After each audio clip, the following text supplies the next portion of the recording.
Hey, what's going on everyone? Ketemu lagi bersama gue Widi di acara Movie Review. Kali ini gue bakal nge-review serial Invincible yang baru aja tayang di Amazon Prime. Saat ini sudah tayang episode 1 sampai 3 ya teman-teman. Jadi serial animasi Invincible ini merupakan adaptasi dari cerita komik dengan judul yang sama karya Robert Kirkman yang pertama kali dirilis oleh Image Comics pada tahun 2002. Sekarang sedang streaming di Amazon Prime, udah sampai episode 3. Mungkin saat gue nge-review ini episode 4 udah tayang kayaknya. Oke, langsung aja. Jadi Invincible ini menceritakan tentang seorang remaja SMA, Mark Grayson. Tapi dia ini bukan remaja biasa ya pastinya teman-teman. Ayahnya merupakan superhero terkuat di muka bumi, yaitu Omni-Man atau Nolan Grayson. Dan ibunya manusia biasa, Deborah Grayson. Jadi teman-teman, di awal serial ini dari episode 1 sampai 3 itu merupakan build up dan cerita latar belakang keluarga Grayson ini. Omni-Man atau si Nolan Grayson dan Invincible atau si Mark Grayson. Jadi saat si Mark berusia 7 tahun ini, ayahnya pernah cerita kalau dia itu bukan berasal dari planet bumi ya, melainkan dari planet yang bernama Viltrumite.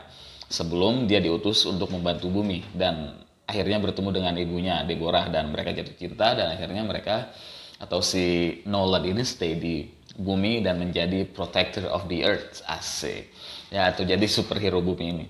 Oh ya, jadi si Omni-Man ini kekuatannya tuh 11-12 deh sama Superman gitu. Jadi teman-teman bisa bayangin ya, dia bisa terbang, memiliki kekuatan super, pokoknya dahsyat dah. Jadi emang salah satu superhero terkuat di muka bumi gitu di universe-nya ini. Jadi dari kecil nih si Mark Grayson ini udah kebayang pengen banget jadi superhero seperti ayahnya gitu. Tapi nggak seperti kebanyakan cerita superhero lainnya. Jadi biasanya tuh mereka dari kecil udah punya kekuatan ya. Jadi di sini superpowernya si Mark ini baru muncul tuh pas dia remaja gitu. Pas dia SMA kekuatan supernya baru muncul. Nah, jadi pada saat keluarganya tahu nih dia udah punya kekuatan super, ayahnya janji bakal ngajarin dia gimana cara gunainnya. Emang pada satu titik ayahnya sempat ada pertanyaan dalam dirinya ya, kenapa kekuatannya si Mark baru muncul sekarang gitu. Mendingan si Mark gak usah punya kekuatan sama sekali aja dah. Jadi emang banyak pertanyaan-pertanyaan yang muncul dalam dirinya si Omni-Man ini saat dia mengetahui anaknya baru memiliki kekuatan super. Namun seperti layaknya ayah yang baik, dia pun ngajarin si Mark ini bagaimana cara menggunakan atau memaksimalkan kekuatannya. Dan gue rasa mereka berdua ini bakal menjadi konflik utama ya di serial animasi ini. Dan ya menurut gue ya itulah mengapa si Omni-Man ini atau ayahnya si Mark ini, si Nolan Grayson, timbul pertanyaan-pertanyaan atau kegundahan-kegundahan nih sebagai seorang ayah. Seperti dia memiliki misi gitu ya kan. Jadi teman-teman, di universe ini banyak superhuman juga ya teman-teman. Tapi nggak semuanya bisa jadi tanda kutip superhero gitu. Jadi ada satu tim khususnya yang memang berurusan dengan superhero yang mengatur atau memutuskan siapa aja sih nih superhuman yang pantas untuk melindungi bumi gitu. Sampai ada tryouts-nya gitu teman-teman, kayak ujian gitu, ujian yang lulus yang lulus ini bisa jadi superhero gitu. Jadi konflik yang muncul di awal serial ini saat Omni-Man tiba-tiba membunuh Guardians of Globe, yaitu tim superhero ya kayak seperti Avengers gitulah teman-teman. Jadi karena selama ini nih si Omni-Man ini selalu membantu Guardian of Globe ini melindungi bumi dari ancaman alien dan bahaya lainnya. Meskipun si Omni-Man ini bukan bagian atau tim Guardian of Globe. Jadi si Omni-Man ini lebih suka untuk bekerja sendiri ya teman-teman ya. Seperti itu.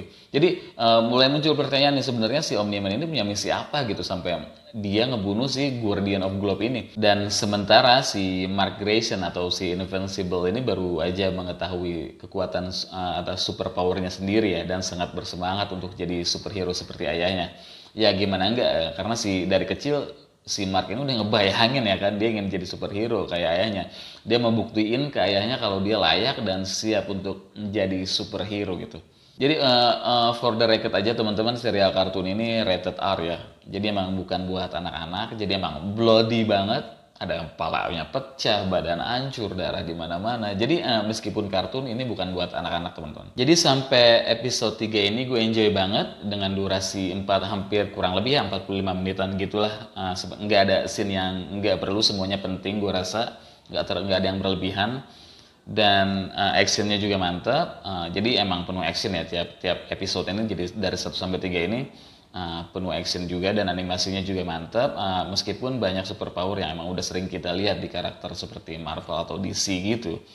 Tapi setiap tokoh di sini mempunyai karakter yang kuat, bahkan superhero atau orang-orang di sekeliling Mark sendiri gitu. Dan story wise cukup menarik ya, konflik yang akan terjadi antara ayah dan anak ke depannya tentu saja, saat si Mark ini akan mengetahui sebenarnya ada apa nih dengan ayahnya gitu ya kan. Jadi dan juga kita seperti menyaksikan perjalanan pencarian jati dirinya si Mark Grayson ini sebagai Invincible, ya dimana dia juga kita akan menyaksikan sepak terjangnya sebagai superhero bumi ya, saat dia melindungi bumi atau membantu bumi. Dan tentu aja karakter-karakter yang ditemuinya selama perjalanannya ini. So, jadi gimana menurut kalian tentang serial animasi Invincible ini? Nah, silahkan komen, like, dan subscribe jika kalian suka konten ini. Sampai jumpa di review-review selanjutnya. Stay safe, stay healthy, peace yo.